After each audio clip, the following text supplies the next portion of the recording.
আমি তো প্রায় সময় শুনতাম কাগজপত্র নিয়ে আপনার জমা দিয়ে কাগজ তো করবো কতজন আছে রেজিস্টার করানোর লাগে প্লিজ আপনি কি মানে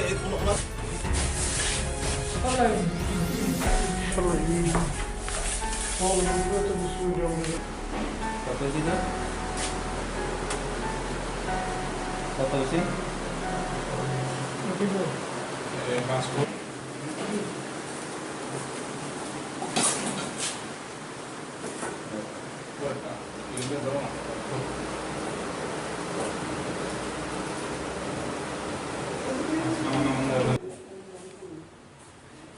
একটা দুইটা তিনটা চারটে রুম না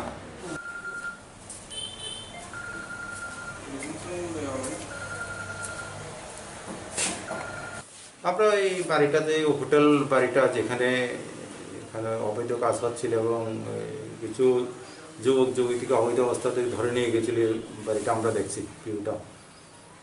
এটা তল্লাশি করে দেখছি আমরা এখানে এসে কি কি কি পাওয়া গেছে এবং এখানে রুমগুলো তো এখন খালি বাড়ির মালিক নাই আর ম্যানেজার তো অ্যারেস্ট হয়েছে আমাদের পুলিশ রিমান্ডে আছে দেখি থানা তরফ থেকে করা গেছে নাকি না ইনভেস্টিগেশন অথরিটি আমরা দেখছি আজকে কি কিছু সিস্টিস করতে পেরেছে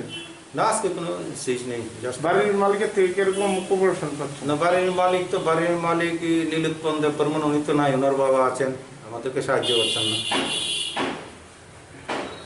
এর জন্য কি ব্যবস্থা নিচ্ছেন আপনি এটা আমরা এসডিএমকে লিখবো আমরা এই হোটেলটার বিরুদ্ধে মামলা হয়েছে থানাতে আমরা জাস্ট ইনফরমেশন দেবো